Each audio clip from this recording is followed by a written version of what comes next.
Good afternoon, and welcome to this installment of Collective Conversations, where we bring real conversations, real people, and real solutions to our community. Here with you every Wednesday, tapping in with conversations that matter. Today, we're talking youth opioid prevention.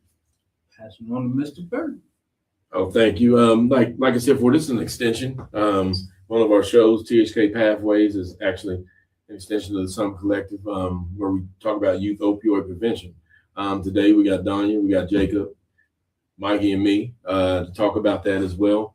Later on, we'll go over some workshops we have scheduled throughout the Raleigh County. So we'll go over those a little later. Just like I said before, it's extremely important. There is a drug epidemic. We didn't know. And what it's doing is it's filtering down from adults to actually the youth as well. Jacob, we've had you on a couple times, but like I said before, even you, Donnie, before, but growing up in the times we are now, when we talk about drugs and talk about opioids and things like that, it's probably a lot difficult to navigate than it was for us as well. So that's one of the things. But one of the things I ask you when you hear the word opioid, what kind of comes to mind when you hear the word opioid? Pills. Pain relievers, like ibuprofen, stuff like that. Okay.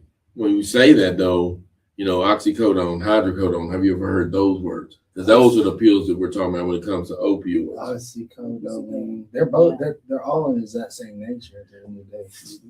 But guess what though? As Mike could tell you, but those are legal. Those are legal. Now, you know of any illegal opioids you ever heard of? Percocet. That's kind of legal, but that's going on the lines. What about something we had spoke about before, Donnie, about fentanyl? Fentanyl and heroin, right? So these are some of the things. See, one, like I said before, the doctor prescribes one of them, but they're still dangerous. Don't get me wrong, they're still dangerous. But the other ones, like I said, fentanyl, like I said, for things like that are very, like I said, for heroin, are very street-based things. But then again, they're very, very, highly, number one, addictive and highly dangerous. And they're extremely powerful. Extremely powerful. Well, when we say that, let's just get down to it real quick and we start talking about it. What makes you think? Because in your day, what you're doing, going through now, have you ever experienced these things as far as hearing about it, Jacob or Donnie, as far as like people like overdoses and stuff like that? I haven't experienced it, but I've watched somebody experience it. Like one time he took it, like he just took the fentanyl, but when you touch fentanyl, you can die from that. So like I guess he had took too much and overdosed and like almost killed himself. But like cops came, ambulance, all that. It was pretty tragic. Right. So so what do you for you all? What do you think for teens? What do you think? Why would they try drugs? Why would they try them? Someone either peer pressures them or they're just around the crowd that's doing it. Right. That's what it says. A couple of them says, peer pressure is number one, and then also wanting to fit in is another thing. Not to get on you, Jacob, but I'm going to ask you something. Do you hear these terms sometimes and other things like that you might listen to? Like some not want to say hip hop, but some of the songs, the rap songs, and we hear that in that, or whatever music you might listen to. It don't have to be rap. Yeah, some of the songs, some of them, not all of them. Yeah, some of them. But it sounds so what? Normal? Does it sound like normal, or what is it? Yeah, it sounds normal because like everybody, not in every single rap song I listen to. And then that's what I said. I think it's sad. But like the rap, like some rap songs that I hear, like my brother plays, or sometimes that I play, you'll hear some stuff like that. But like it just here, you just be like, you skip over. Yeah, just well. Yeah. So no, what happens then is like, but we had talked before, Jacob, about this. About one of your favorite rap, Juice WRLD. Remember we had talked about him. Now, with him per se, right? We had also talked about the mental health struggles that he had as well. Maybe not known. Did you know that he had these mental health struggles? Yes, it was known. Yeah, it was known that he had mental problems. It was completely known. Yeah, like when he started like doing the pills, everybody noticed it, and then that's when the world was like he's going through mental health. Because on top of that, Mhm. on top of that, drugs like pills, drugs can also you can gain weight from all that stuff. And he was skinny like He was me. real skinny. When he was coming up, he was skinny just about me. But then he just started taking more substances and getting more weight over time. See, which kind of, I mean, Mike, you step in. That kind of goes sometimes against because normally you. Yeah, I was about to ask you. Normally you lose weight. Now, I'm not saying that this because I don't know who Juice WRLD is. I knew a little bit, Yeah. but that's something you said. I think a lot of it is when you talk about mental health and things like that. It's just one of those things like And you knew it in his songs. Like he would rap about his pills and stuff. Yeah, he'll rap about it and he'll tell you like why he does it. Because like it helped. Like he said I got too many songs in my head by him, but one of the songs he said he gets so up there in the clouds. I mean, so high in the clouds. He said he don't to where nobody could find him because he's scared he's scared that somebody's going to find out about all the stuff that he's been doing. And Right. Take You think that was a cry for help? Oh, he's been crying for help. but so tell me this. So since we talk about starting things, so how would that make you feel though? The reason why I say that is because now you see I'm crying out for help, but I mean, did anybody? I mean, I don't know if they did or not. I don't know if they did help him or not. I mean, I'm just saying. Yeah, I mean, like, I ain't gonna lie, like, I ain't gonna say I haven't been up there in the clouds before, but I'm just not saying, like, I'm pretty sure somebody did help him. It's just nobody could really understand where he coming from. Like, it's just like me, I got caught. I got home with my eyes on red and stuff because I got up there. My grandma saw it.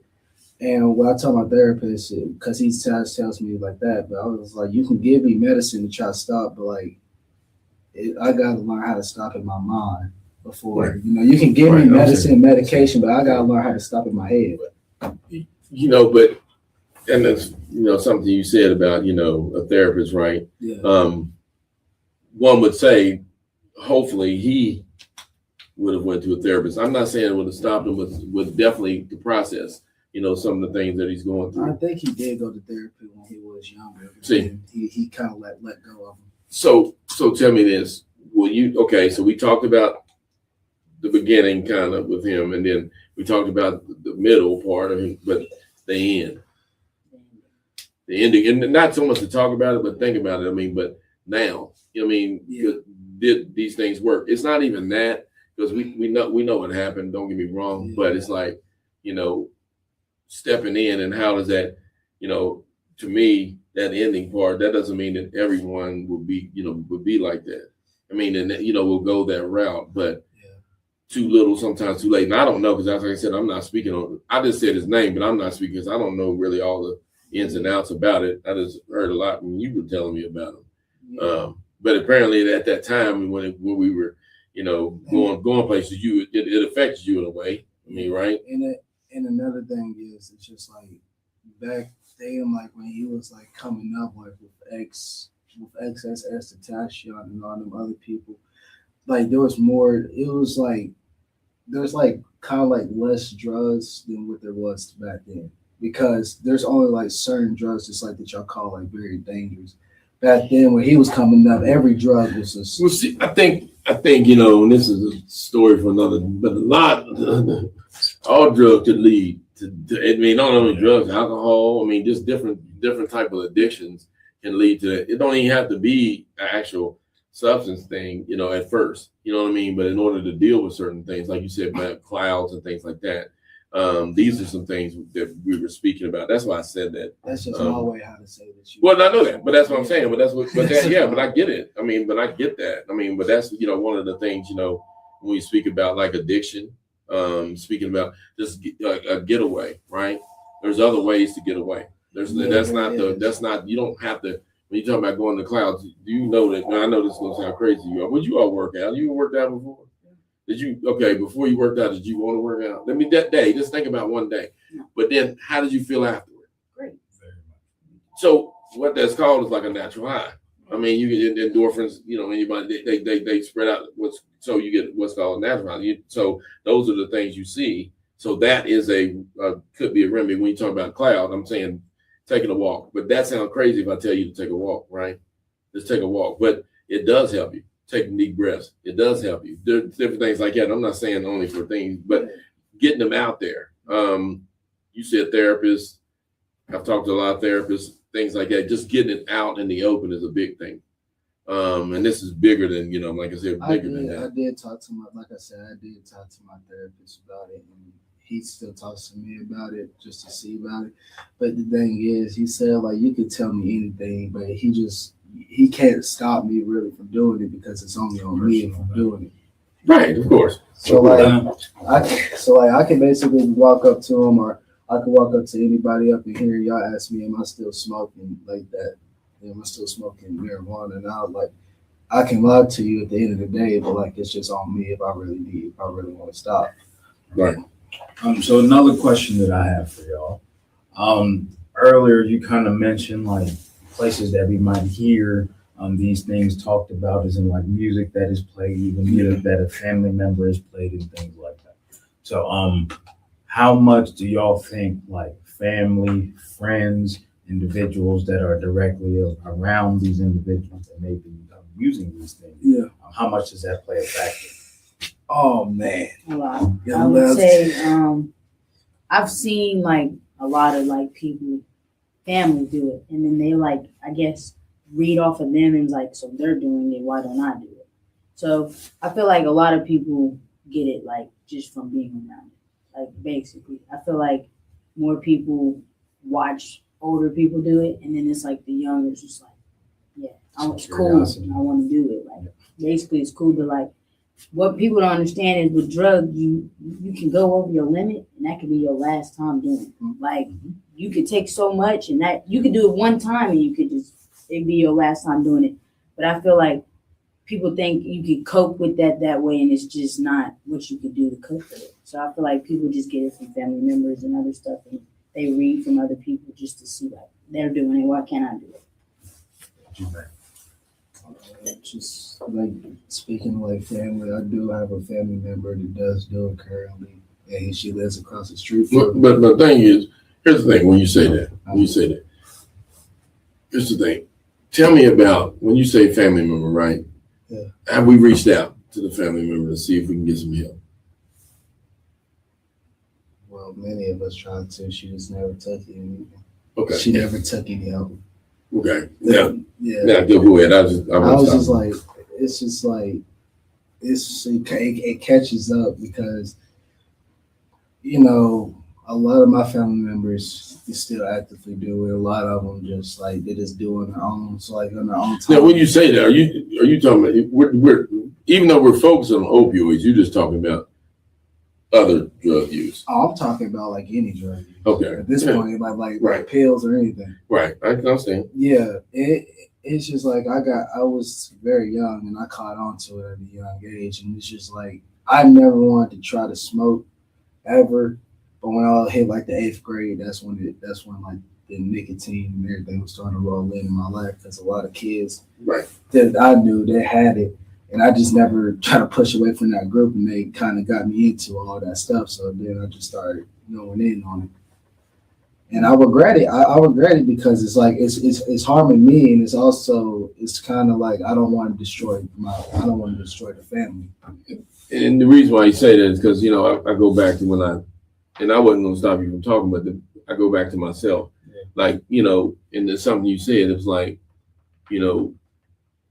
things now are very dangerous. All like I said, alcohol, all those things are dangerous. Don't get me wrong, but now, like you said, for just one time, it can kill you. And that's the thing. So in your day, that's a lot, to put on you when you say that. But in my day, it was that way. It was. I thought the same thing. I could see my family, but it was alcohol. But I'm not sitting there saying that.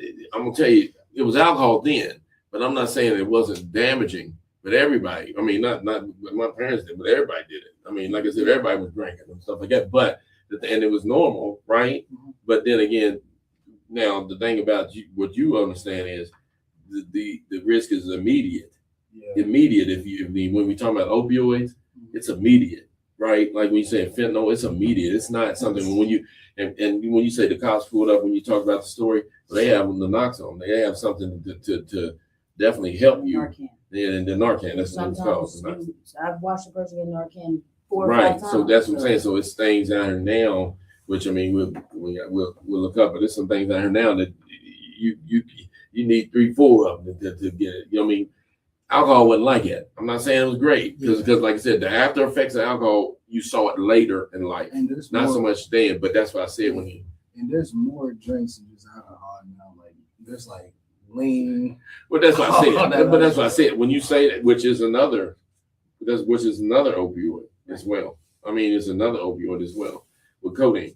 When you say these things, right? But once again, when you say lean, you're not hearing about what's lean unless you hear the word lean from what? Other people, and also exactly right. And this is not an attack, trust me, on hip hop, because it's definitely not. But you see how normal if I talk about these things, normal and things like that, and people have died from drinking a bunch of lean. You know what I mean? With lean, codeine, codeine lace, right? I mean, basically, a drink that they put in Kool-Aid or things like that. Sprite, exactly, stuff like that. So, but a lot of it, is very, very deadly when you drink and consume a whole bunch of it, especially on a daily basis. And that's the thing, these things are not. We normalize them, but they're not normal. They're not normal, and they can kill you as well. You got something? Which I was going to say, but it can be very normal in ways that we don't realize, just because of the most common ways that people start and are addicted to opioids. Right. So the most common ways are individuals who have surgeries, injuries, things like that, where they start to take their prescription and then they become addicted to said prescription. Then you have individuals becoming curious, which this is more prevalent in younger individuals, where they will get curious and try another person's prescriptions. Yes. Okay, so that one is very common. Next would be outright individuals misusing their prescriptions. So they may take them, crush them, do things like that to them. And then the next one after that one would come in at your illegal one. So then would be your heroin, your fentanyl, things like that. Yeah. Okay. And from what this says, a lot of people transition to those when the prescription that they have is not enough. And so just things to think about. So, and it's kind of on that. So, this is not the talk about it, but it is something you need to think about. Yeah. Is marijuana. Okay. Is marijuana. Now, we'll go back and forth and I got a card and all that stuff. I ain't into that. I'm not saying, okay, I'm not saying that. Yeah. But do you not think that this could lead to some of these things? Why would you say that? Because what you said was about it's called your tolerance, right? Your tolerance goes up, right? The more you do something, the more your tolerance goes up. What does that mean? You need more of it to reach that peak, that level, right? That high, right? But what if this ain't working? What do you think? What if this ain't working? And that's the thing, That's really why I think a lot of people do get addicted onto other stuff.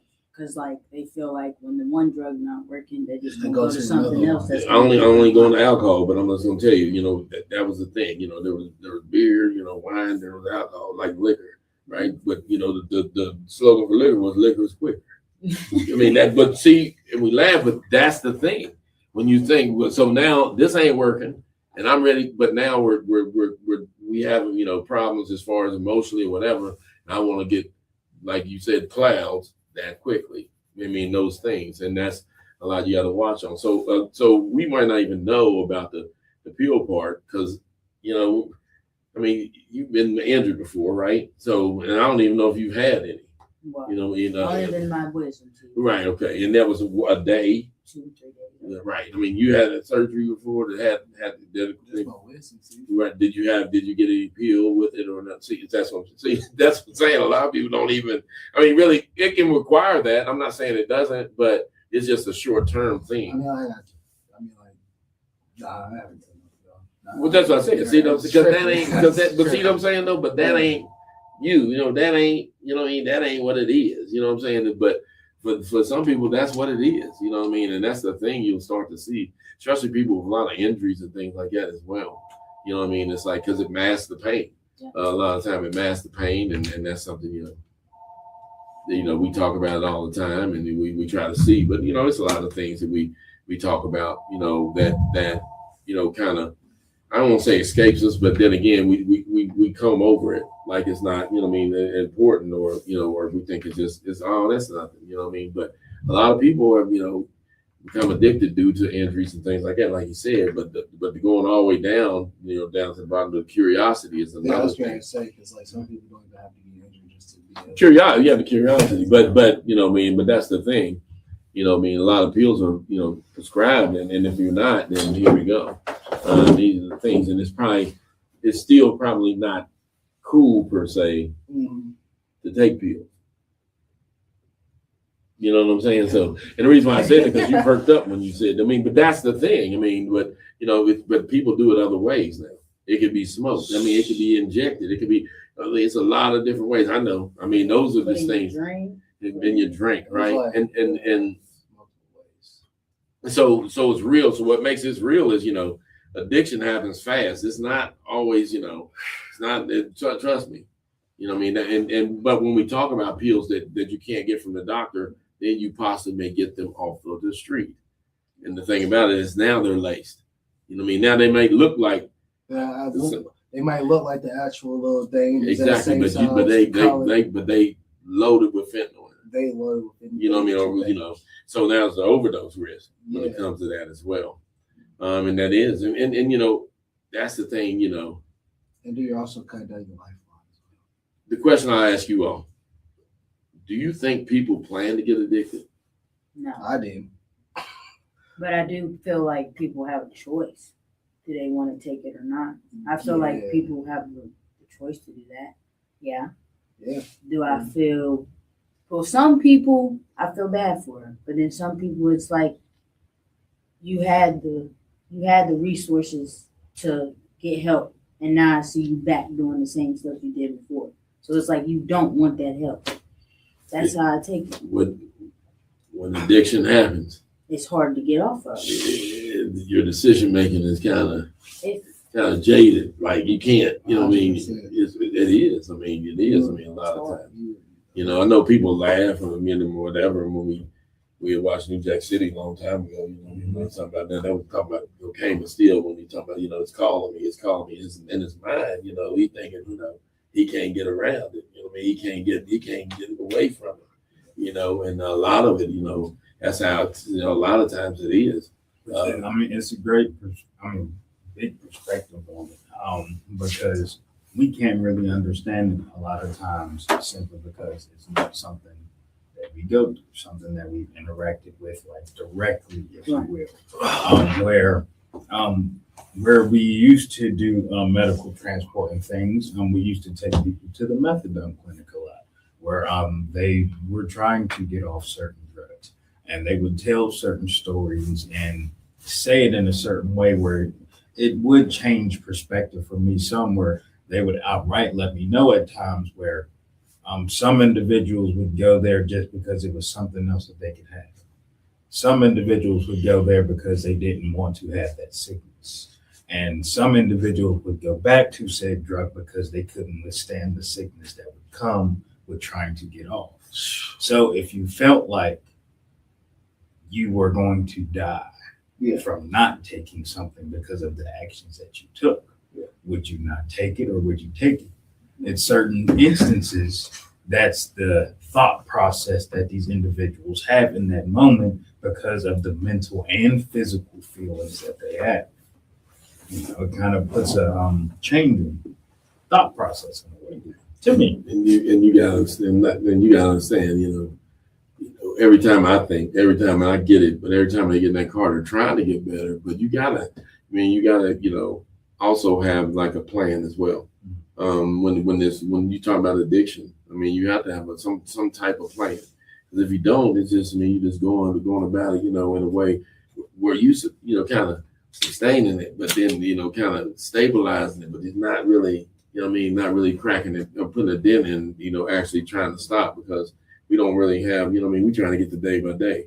There's not, when we talk about, okay, and this is a little different, but schoolwork. This is a little different, but you can understand this schoolwork. So let's say you get behind on it, Okay. right? Get behind on your schoolwork. And then, there's a big event coming up, right? Yeah. Well, what you gonna do? Finish my work. You ain't have time. You don't have time. You gotta get ready for this event now. Where am I worried about the event? I'm worried about getting my work done, and the event could come late. Right, it can, and those are rational things you're saying now. But sometimes when we talk about addiction, When you're in the moment. the addiction goes before all of what you're just saying. Right. You're not worried about the event. You're not worried about the schoolwork. I ain't saying you don't have it on your mind, but it's just Not your not first the priority. no, it's not the first thing. So it reverses the way you think when it comes to that, and that's the thing. And like I said, that could be. I mean, because we had a guy on here not too long ago talking about gambling a while back. You know what I mean? And it's gradual. It's a gradual thing, right? So it's a gradual thing. But one of the things is it started to overtake, a lot of his decision making and things, and it kind of cost him in a way. It cost him some things in a way too. So my thing when I say that about addiction, staying on top of it and having a plan is a big thing. But the plan is, of course, we'd say not to do it right off the bat. But at your age, it seems like, not to me, but you may think a lot of people do it. A lot of people do it. It's true though. Like majority of people like the school me and Donnie go to. There's. I wouldn't say a lot of kids in our school do fentanyl, but I will say that a lot of them do acid. See, A lot of people are now starting to do acid. No, I'm serious. That's Like ninth graders and all that. So, that's so really, and the reason I'm glad you said that, because the reason why we're even doing this at all is to kind of make awareness to these things. I know we're talking about opioids, I get it, but there's other things out there as well. Yeah. But peer pressure is a big thing, man. It's a big thing because in ninth grade, think about it, and you all were in ninth grade. That's when You're scared. I mean, not, kind of trying to fit in, right? That's what most people do. That's why the ninth graders, like now in our school, that I've heard to do it. It's like they said they're doing it because other people they're hanging out with is doing it. So You just said that's another thing we get on. When I was in ninth grade, that's when I got peer pressure and smoking marijuana for the Okay. first time. Literally, the very time I did that, I never wanted to do it again just because of the feeling. But then once the other days came by and then I got peer pressured again, it felt some type of way to like, it was just like I was missing a whole bunch of work in this one class. And then when I got up there, all that stress just kind of like went away for like 3 hours. And then I didn't think about it till I got back home. So we're going to get into prevention a little bit. So you said twice, right? But wouldn't we say now, looking back on that, not the individuals' names we want, Yeah. but those same individuals, now you're in 11th, do you hang with them? No. Okay. So one would say, Majority of them dropped out. environment, right? A lot of times the environment and who we're hanging with is a big key, right? Because, and that's the thing, when you was talking about, some of the people, I mean, what do you say then if that's the case? What do you say to them? If you hear these things, I mean, I'm like, so I don't judge them because it's like I can't make you do something that you want to do. I can't stop you. But I asked them, I'm like, do you really want to go down that route? And do you really want to get addicted to something that you've never took? I said, it takes one time for you to get addicted and you do it your whole life. She was like, I just want that high. And I said, I couldn't say nothing after that because I just said it's not a good thing to do. I tried to talk her out of it. When's the last time you seen Jacob? Yesterday. Okay, In the hallway. Before that, I see him every day. We go to the same school. But you see how many kids are in the school? Like 1,300. So there's no way you always see. You know what I mean? So it's. The last time I really seen like Jacob, it was the last time you had that event. Okay, so the reason why I say this is because sometimes we don't even know. You don't even know what was going on with him, other than in that hallway. Right. You know what I mean? You don't know what happened at home. You don't know if he got in an argument. You know what I mean? What? It's like the little kid. We came in there. It's like, you go to the Y. I didn't even know he went to the Y. I said the little kid said, you going to the Y today? And so, but I'm just saying. So, but that's a good thing. Those are good things. But I'm just saying, you don't know what that kid is going to do. It kind of was a good thing for me to the Y. My grandma had to kind of cut me off away from the Y because I got messed up in some more like stuff that I wasn't supposed to do. Okay, so here's the thing. When we talk about the environment, right? Sometimes I can say, Mikey, we're not gonna hang this place. Now, just because we don't hang this place, that don't mean he ain't gonna wander over to another place. If he got in his mind to what is he's doing, he might find it anywhere.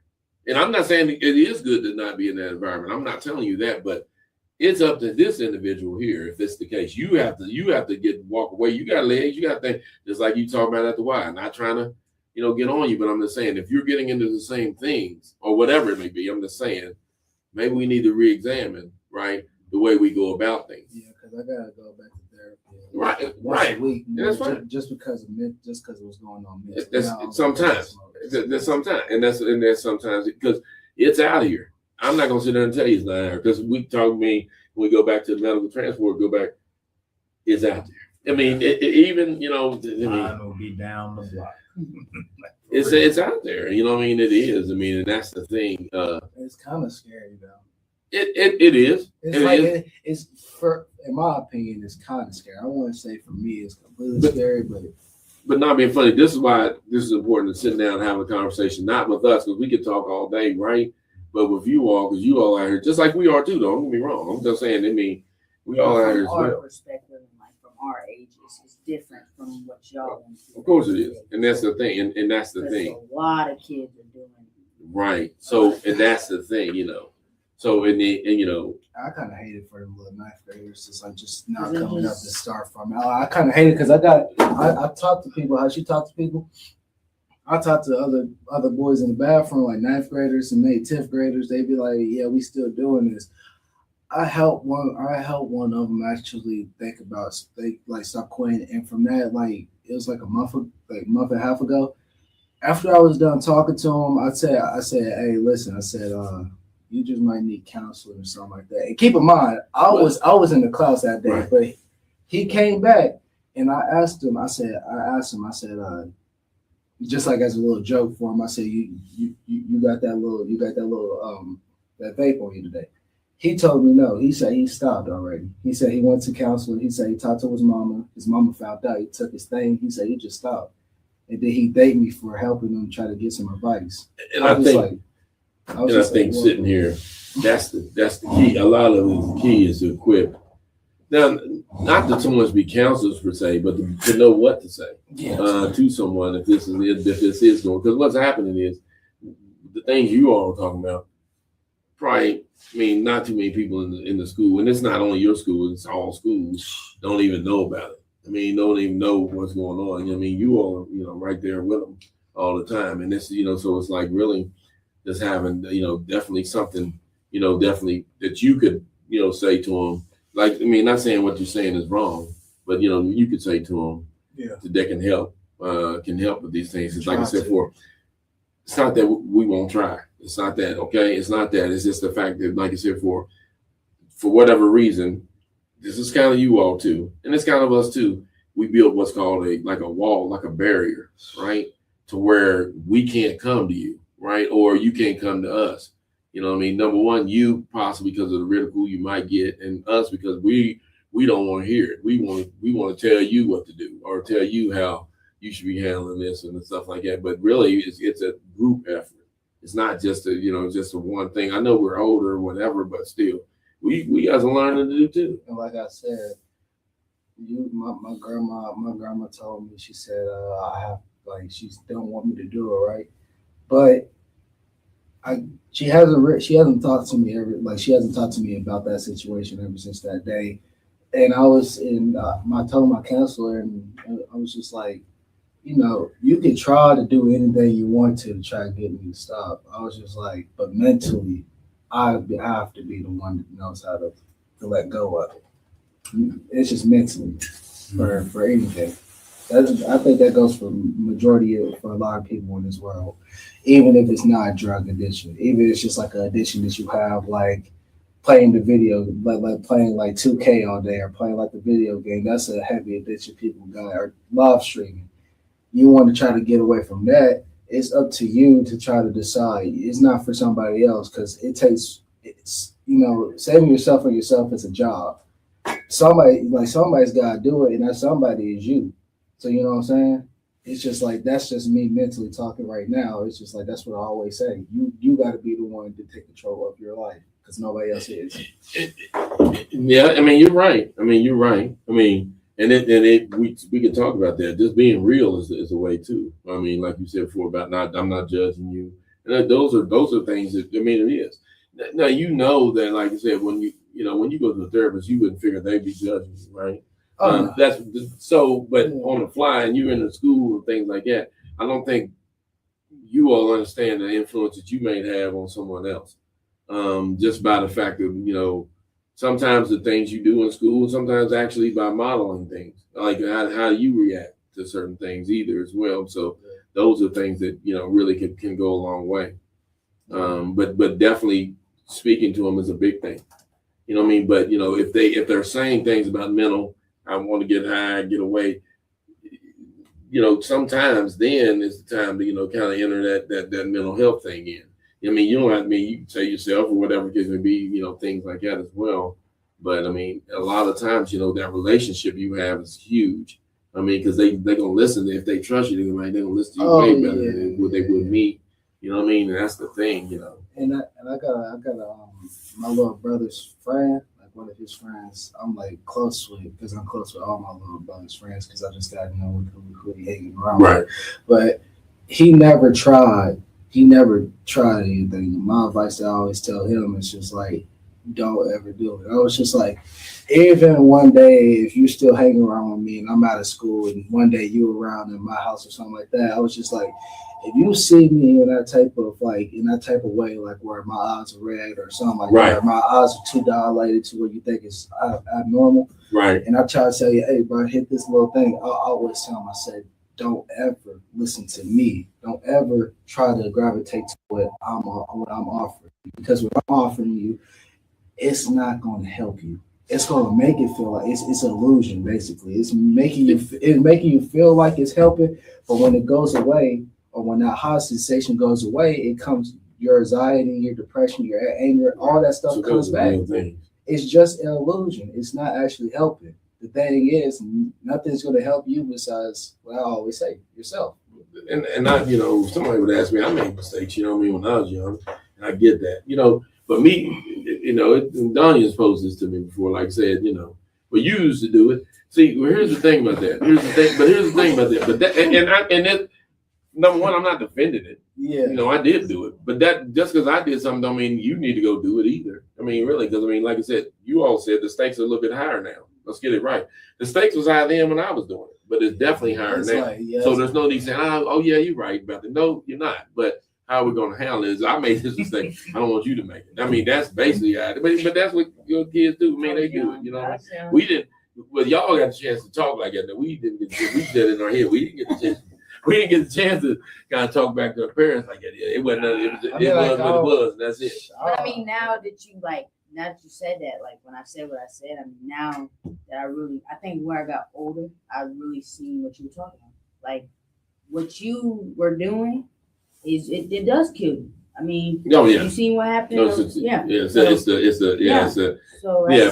Yeah, if you go through, it was a short conversation we had, but if you sat down with me, then I tell you, well, no, it didn't happen then, but it surely happened later. Yeah. You know what I mean? And that's the thing, because all these things we talk about, drug use, talk about things like that. I mean, definitely things that are unhealthy for you, they will eventually overtake you. But that's guaranteed. I mean, that's guaranteed. I'm telling you that.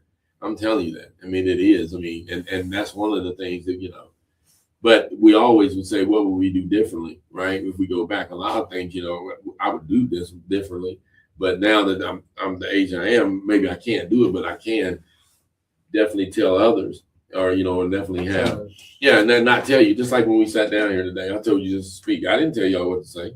You know what I mean? That's one thing, right? I mean, I didn't really know what to say. The thing is, I don't really like speaking about situations like this. It is tough, but it is tough. But you see it in your face all the time. I mean, that's the thing. You see it so much all the time, and that's the thing. The outcomes could be bad. I mean, glad that y'all haven't seen that outcome. I have seen it. You know what I mean? And it's terrible. Now, of course, I was in a recovery home, but still yet, just talk to the man just like we're talking today to you all. Next thing I know, he's stiff as a board coming down the steps on a stretcher. I'm just telling you, this is the way it is, But when I think back, though, some of those signals was there, but I just, But if you shut me down, you shut me down. I can't really. And this is just me speaking. This wasn't me just, doing counseling with him or anything like that. But his demeanor was a lot. It was moving a lot different, than he did before. His look was a little different. Now I think about it was, but then again, like I told you, sometimes you get that thinking, you be like, not saying we're too busy or anything like that, but if you see that, sometimes I will tell you this, sometimes it's good to tell an adult. I know how you are about y'all, you don't want to snitch on nobody, okay, but sometimes it's good to just let them know. Here's the thing I'll tell you.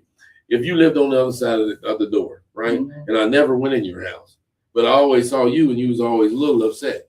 Well, that's what I was. So one thing I would do is so if I do happen to call someone and say, why don't you check on Jacob in that house? Yeah. I don't really know if anything is going on, but I'd ratrather do that than to let it go. Yeah, than to let it go. Yeah. And that's not you prying, but I know how you all say about snitching and all this other stuff, because I'll tell you why that matters. Like you said, looking matter. I mean, I get sometimes I get in the conversation sometimes, but I cut them off like really fast depending on what you talk about. Some people will come up to me, and girls too, but I just don't really like to do all that. But like they be like, "Why you look so angry? Why you always walking by yourself?" I be like, "Well," I said, because really nobody really wants to talk to me because nobody in that school really likes me like that. And I was just like, at the end of the day, if you don't mess with me, I don't mess with you.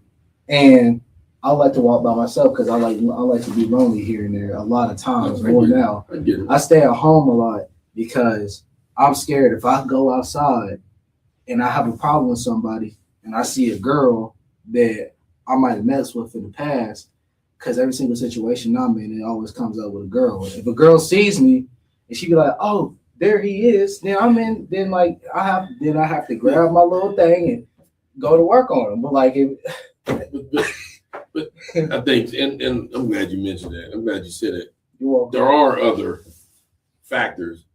You say girls, but there's other factors. There is other factors. There's other factors. And I'm not. That's your story to tell, not mine. But there are other factors, though, right? And why I say that, not to cut you off. Why I say that is because I think sometimes,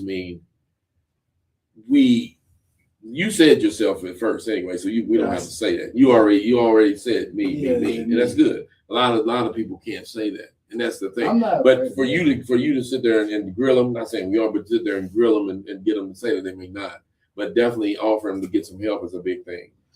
Just get some help, or if you've ever dealt with it, or hey, listen, I want to see somebody, whatever. You ain't got to get into your whole spiel, but you can at least let them know. Oh shoot, you did that. You wouldn't got some help. Like in another thing, yes, when I'm in the hallway, when I walk past Donakeh and she hanging around with her friends and smiling and stuff.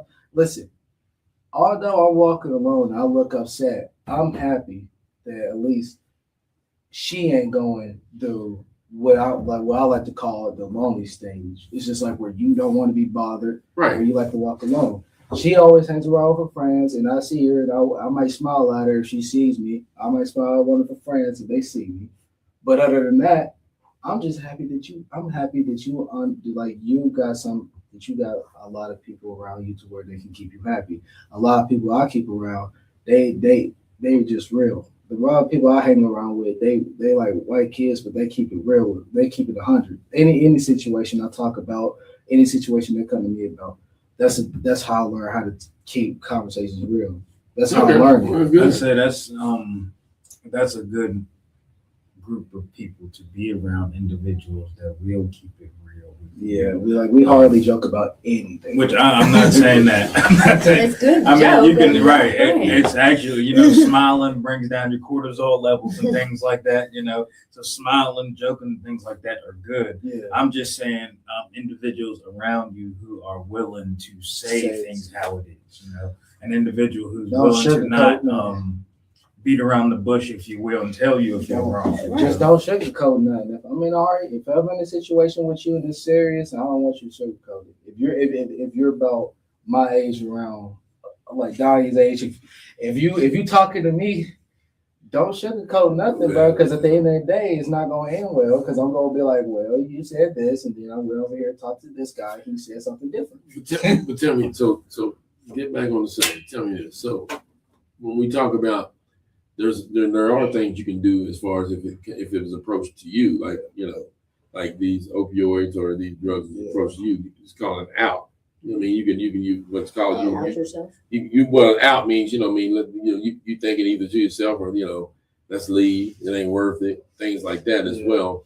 Go and do something else, some other activities as well, doing those things as well, and just trying not to be around it. You know what I mean, as well. Now this was like you said when you said her group of friends and stuff like that. Well, I mean, unfortunately, there's certain type of kids in the school or different schools that do certain things.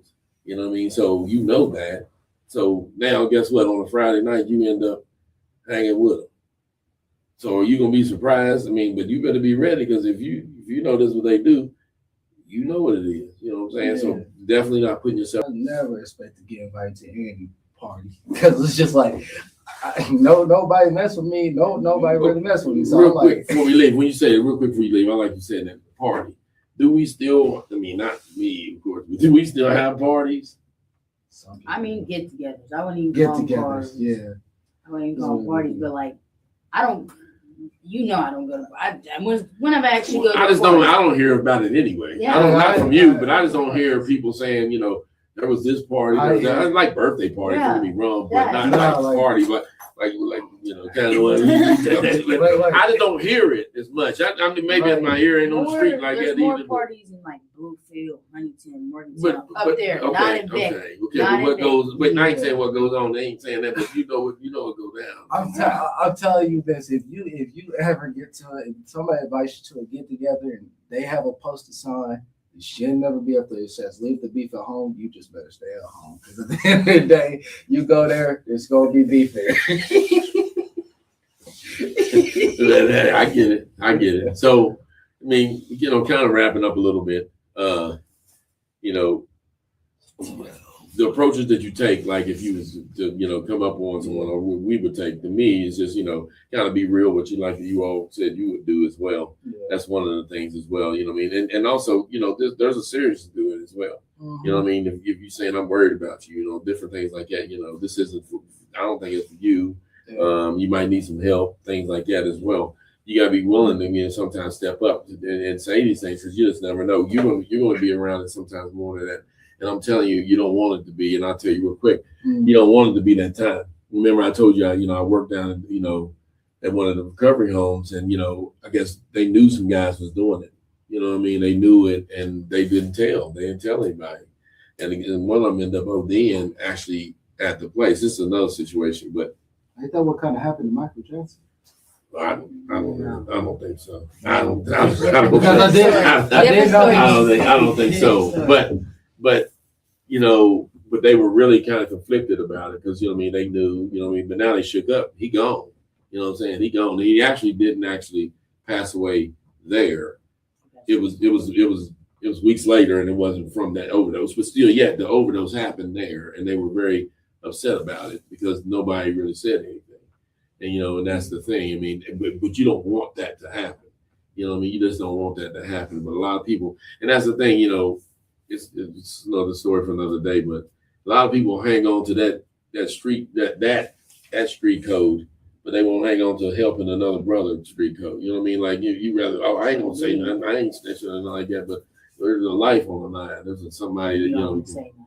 But when it come down to it, you ready to do this, and this, but somebody about to almost die. Right. You're not trying to say that. Because one bad decision can change everything. Yeah, it just can. If I see that, it's not going to be just me being silent. Couple of different things: temporary high, permanent consequences.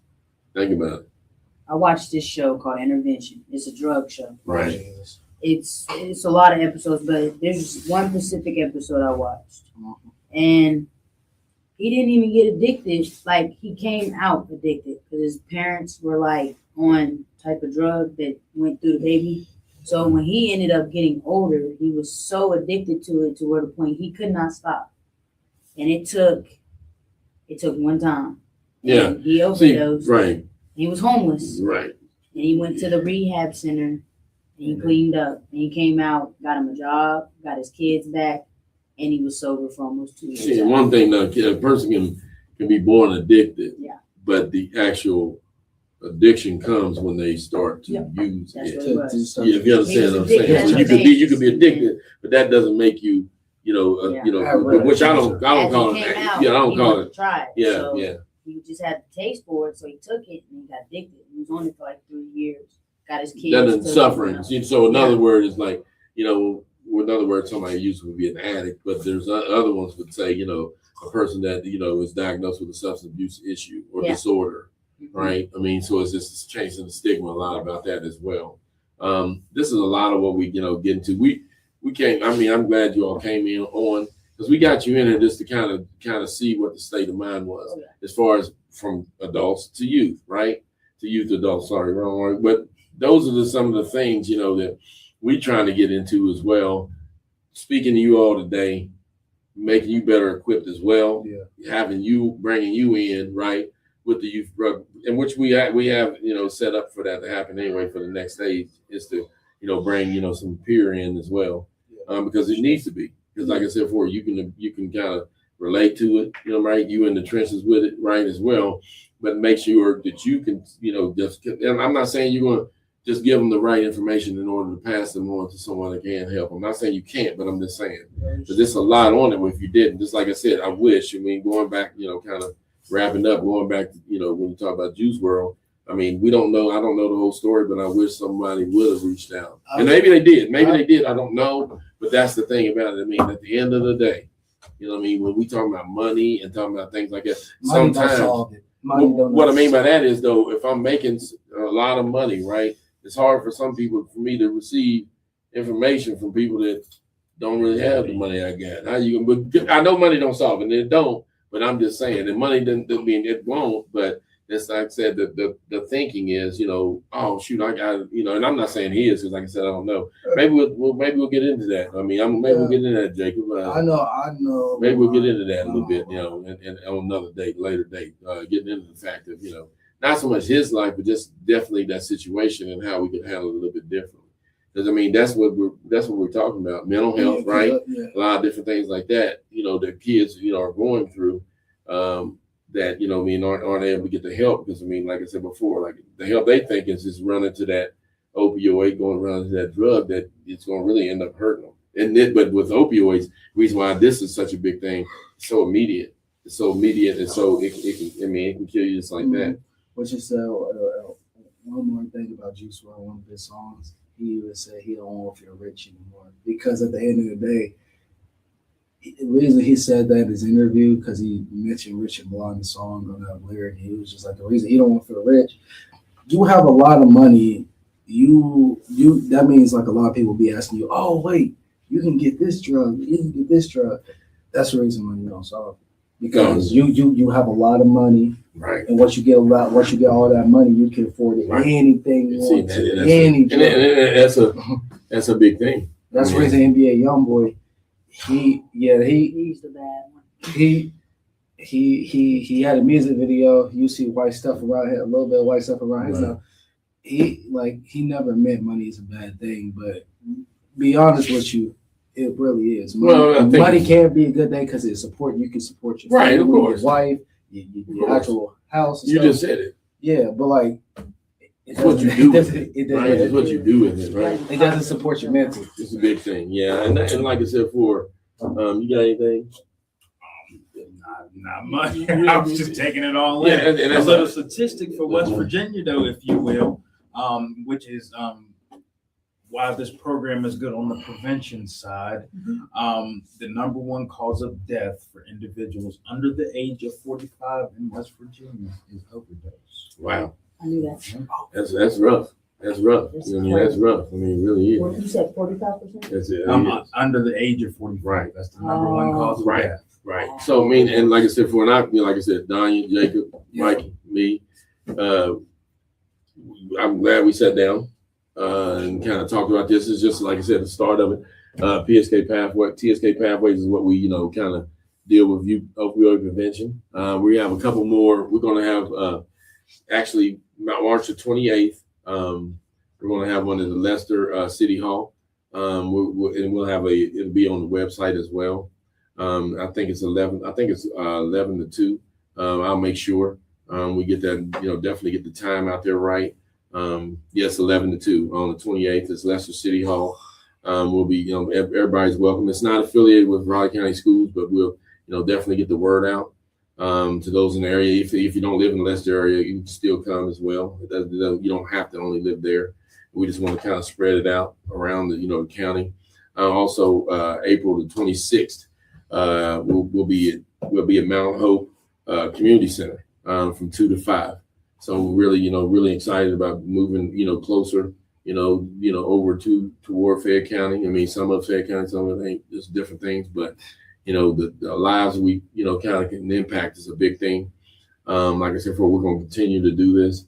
We've done it, like I said, a few times over on Washington Street here in Beckley. People came, but like I said, we'll come out, support the kids. Let's support the kids. I mean, let's support youth opioid prevention. That's what we're going to support, right? And I'm glad, to be a part of it.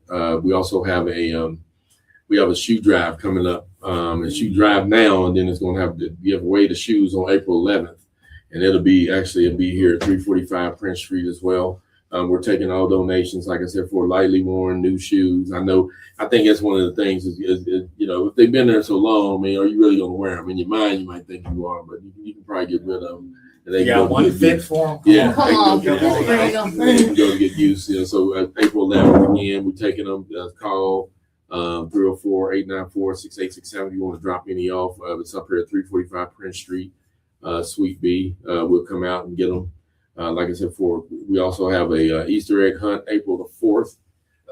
That'll be at 1:00, and that's at Freedom City Park, skate park. We're going to be, like I said before, we'll have a bunch of eggs and stuff like that as well, stuff to hand out as well.